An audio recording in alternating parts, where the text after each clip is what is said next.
My wife's search history showed, "How to poison husband without a trace." She laughed it off as a joke. When she handed me tea, I swapped our cups, then I faked my own collapse.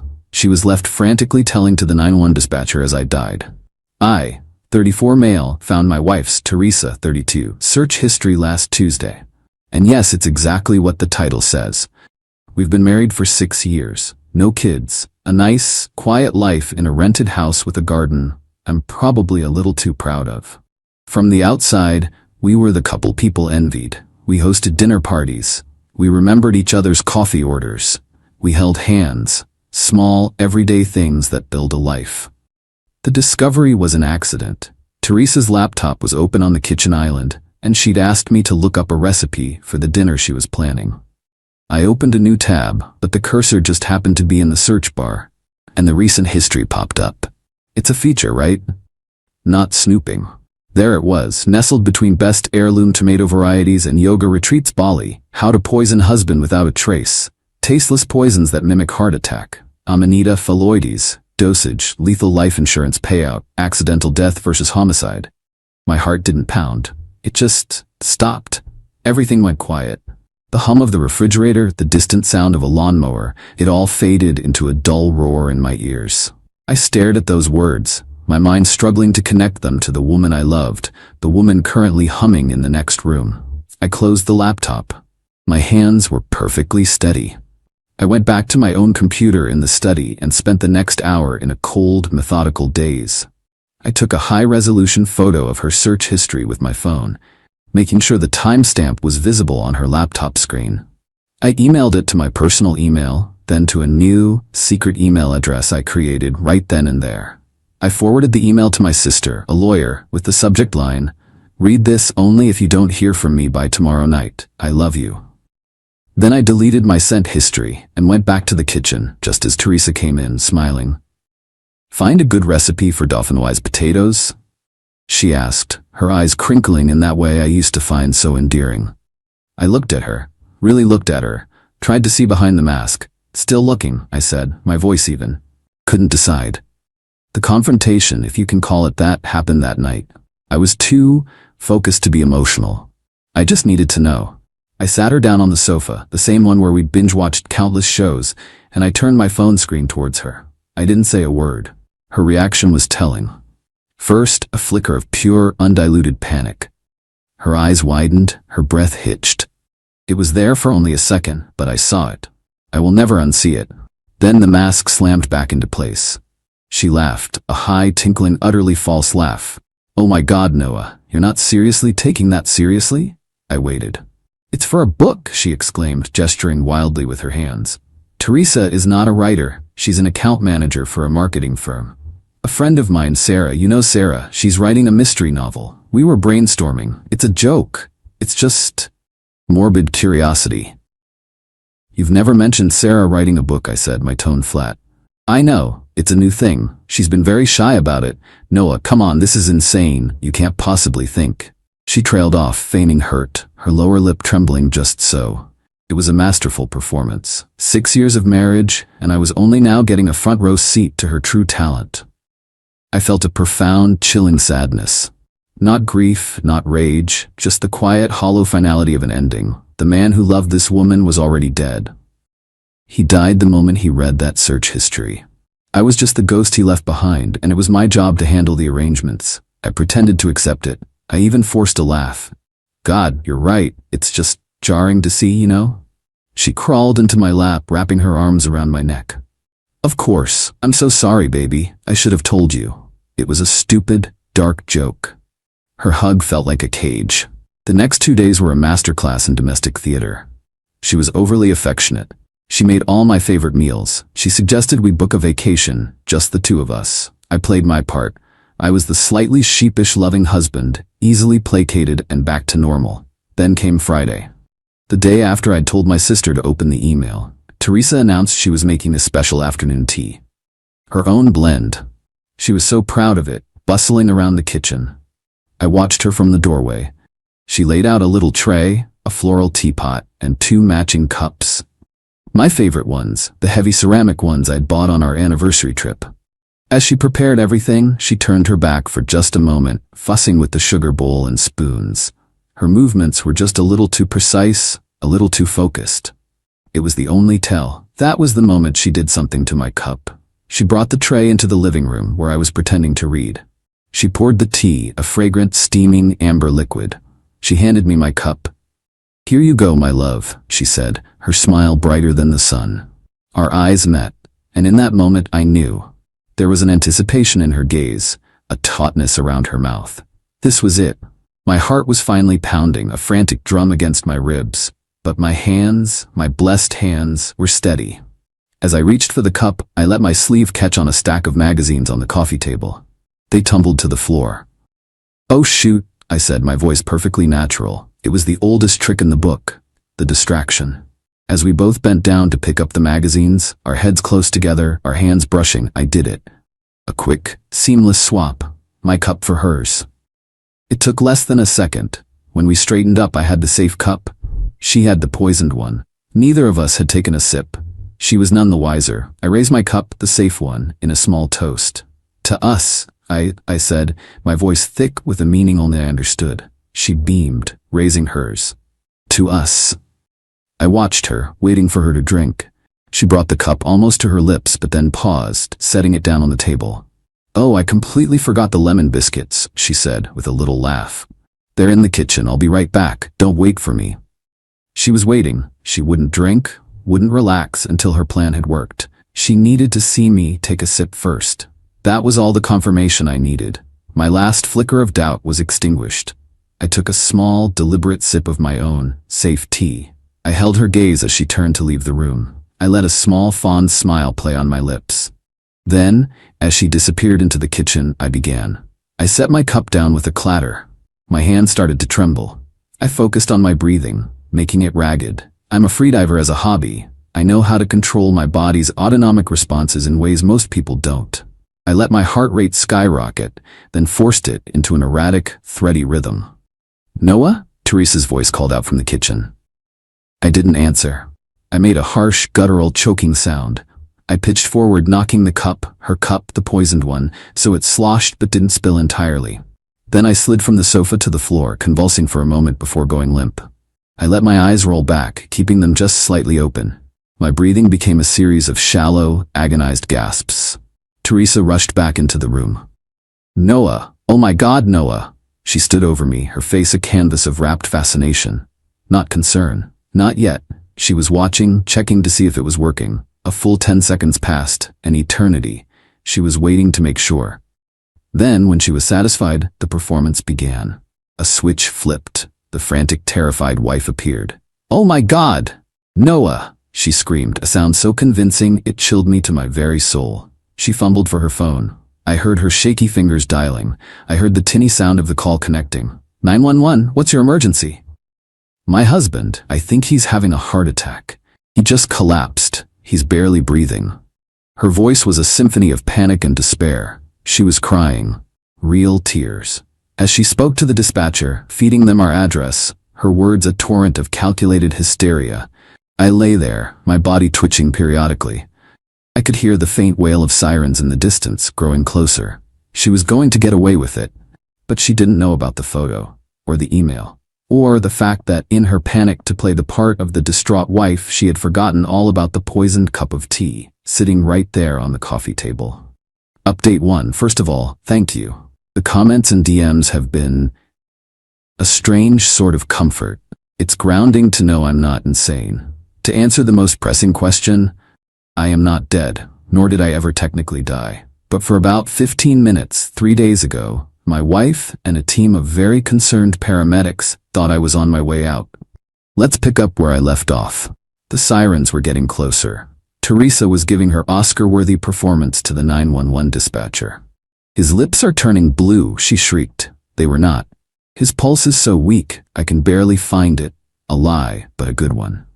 The first responders were incredible. They were in the house in what felt like seconds. I maintained my act. Body limp but with occasional tremors, eyes half open and unfocused, breathing shallow and erratic. I felt them cut away my shirt. I felt the cold circles of EKG pads being slapped onto my chest. "He's in VTAC, pulse is thready and fast," one of the EMTs yelled. Pushing amiodarone, they saw a life-threatening cardiac arrhythmia, exactly what her search history suggested she was aiming for. They were treating a genuine, critical emergency. My free-diving training was paying off in a way I never imagined. Still no change. "He's crashing. Charge the paddles to 200. That was my cue. Just as they shouted clear and the high-pitched whine of the defibrillator filled the room, I took a sudden, deep, shuddering breath. My eyes focused. I blinked, looked at the EMT holding the paddles and said, my voice hoarse, "I think I'm okay now." The room erupted. One of the EMTs nearly dropped the paddles. The other one just stared, his mouth agape. Teresa, who had been hovering in the doorway, the picture of a grieving widow, let out a strangled gasp. It wasn't a gasp of relief, it was a gasp of pure, unadulterated horror. The look on her face was not, "Oh, thank God my husband is alive," it was, "My plan has failed." The two police officers who had arrived with the paramedics immediately focused their attention on me. I was calm. I told them I felt disoriented but fine now, that it must have been some kind of bizarre vasovagal episode. Teresa tried to take over. "He's delirious," she insisted, rushing to my side. "He was convulsing. He needs to go to the hospital." I looked at one of the officers. "She's right, I should get checked out. But officer, before we go, can you please secure the brown teacup on the coffee table?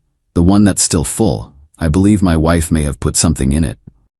The officer's eyes flickered to the cup, then to Teresa's face, which had gone chalk white. Her frantic act evaporated, replaced by cold terror. That was all the confirmation he needed. He nodded slowly and gestured to his partner. They insisted I go to the hospital. As they loaded me onto the gurney, I saw Teresa's face. What if they ran a tox screen on the tea? What if they found something? This is where my own plan kicked in. At the hospital, I was, of course, completely fine. My EKG was perfect. When the ER doctor came in, I told him the whole story, but framed it as a concern. "Doctor," I said, "I know this sounds crazy, but I have reason to believe my wife attempted to poison me. It led to a very strange domestic situation where I felt I had to feign a severe medical episode to expose it." He listened, his expression unreadable. I then showed him the photo of her search history on my phone. He scrolled through the images. Tasteless poisons that mimic heart attack. His face hardened. He immediately made a call. A few minutes later, a hospital social worker and a police detective were in my room. I laid it all out for them.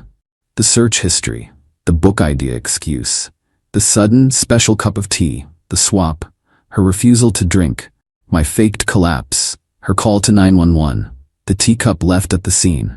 I also told them about the email to my sister. The detective, a woman named Detective Marie, was brilliant. She didn't treat me like a hysterical husband. She listened and took notes. She told me the patrol officers had already bagged the cup as potential evidence. She asked if she could get a warrant for her electronics. "She'll never consent," I said.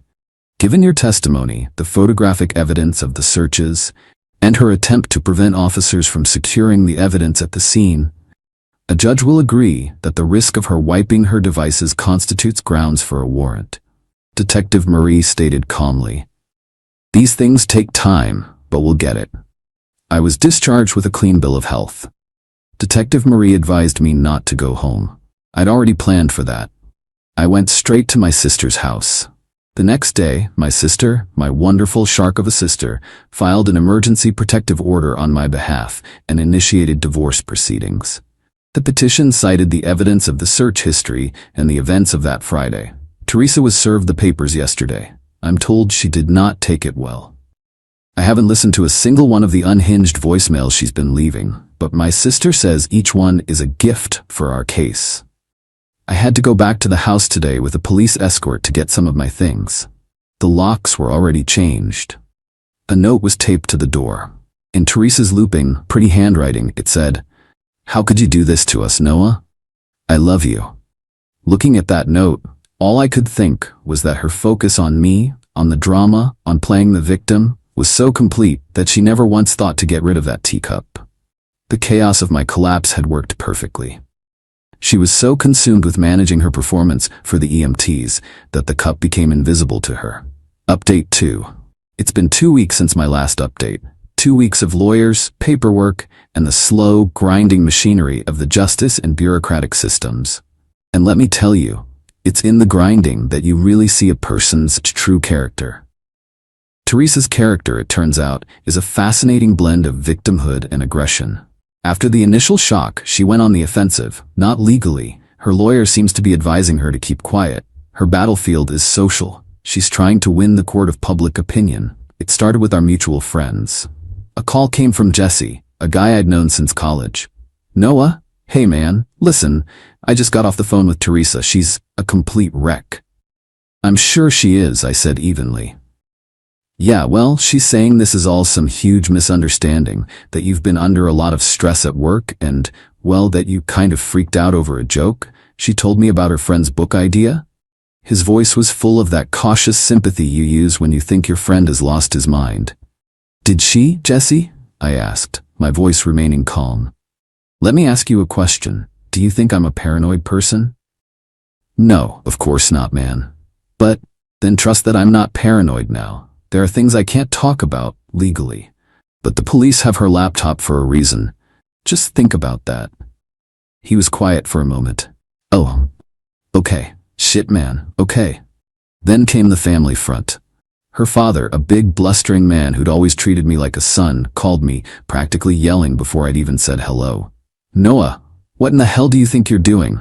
I just heard from my daughter. She's in tears, hysterical. You file for divorce? A protective order? You've lost your mind." "Hello, Albert," I said quietly. "I'm sorry you're in this position." "Sorry? You're sorry? You're destroying her. She loves you and you're dragging her name through the mud over some stupid joke. She told us all about it. It was for a book."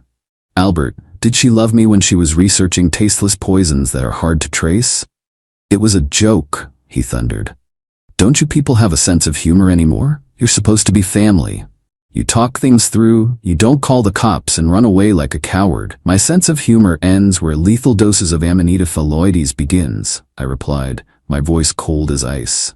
"And I didn't run, Albert. I walked away from a woman who was going to kill me.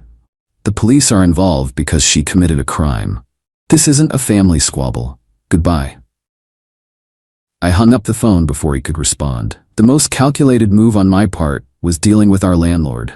We were on a joint lease for our house, the one with the garden I loved. The security deposit was a hefty $2,850. I emailed the landlord, a no-nonsense property manager named Janice.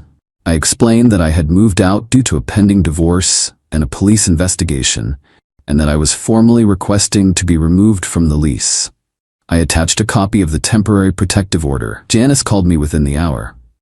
"Mr. Hayes, I don't care about the drama. I care about the lease. It's a joint agreement.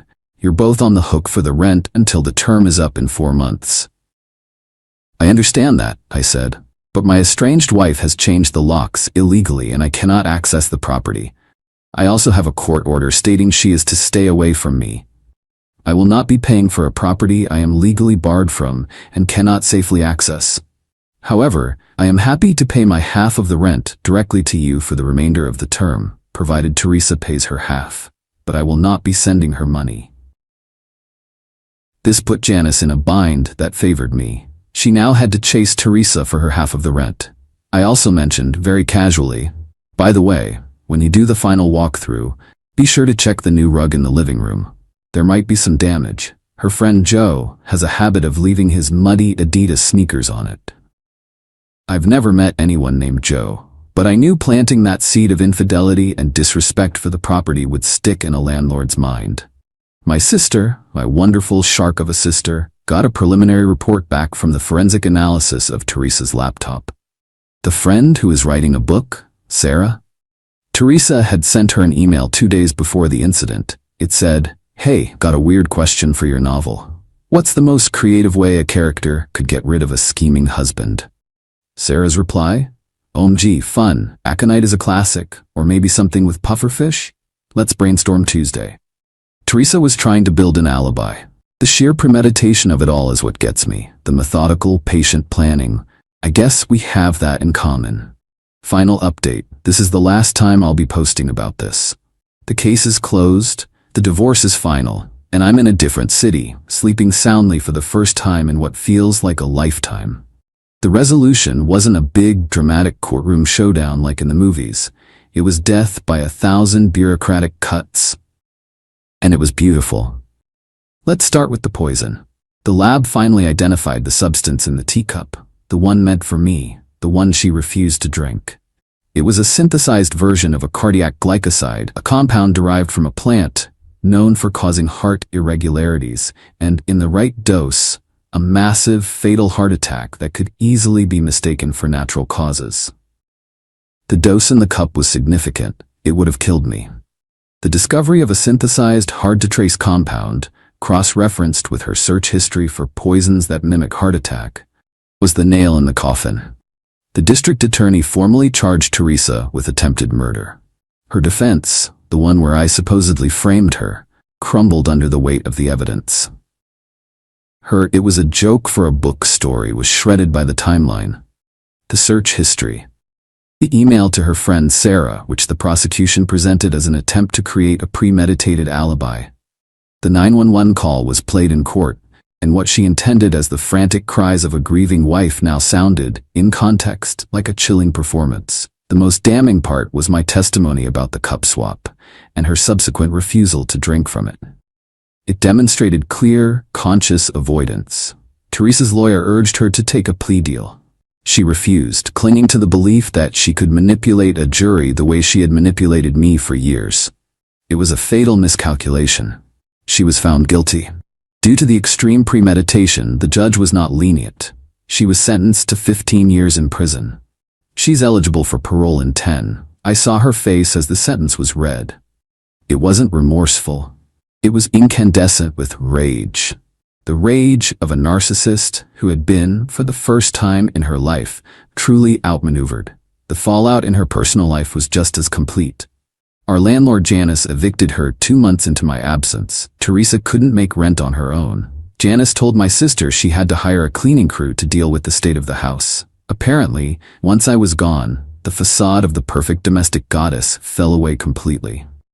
Janice kept the entire $2,850 security deposit and sent Teresa a bill for another $1,200 in damages. Her friends, even Jessie, vanished. Once the evidence became public record, no one wanted to be associated with her. Her parents, after spending a small fortune on her defense, are now social pariahs in their own community. I hear they've put their house on the market. As for me, the divorce was finalized quickly. I didn't ask for anything except my personal belongings and my freedom. I let her have the furniture, the art we bought together, the life we built. It was all tainted anyway. I packed my car with my clothes, my books, and the photos of my family, and I drove away without looking back. I have a small apartment now in a city a few hours away. It overlooks a park, not a garden, but it's mine. It's quiet. It's safe. I do have moments of vulnerability. Sometimes late at night I think about the 6 years I spent with a woman who was capable of that. Was any of it real? Did she ever love me? And I'm learning to be okay with it. The man she married is gone. He had his heart attack on that sofa. I'm what came after. I'm more careful now, more observant, sharper. The real justice wasn't her prison sentence. It was the slow, inevitable collapse of the world she built on lies. I didn't have to orchestrate some grand revenge. I just had to get out of the way, present the facts, and let the system do its job. Her own entitlement did the rest. She was so confident in her ability to manipulate everyone that she never considered the possibility that someone might just calmly and quietly call her bluff.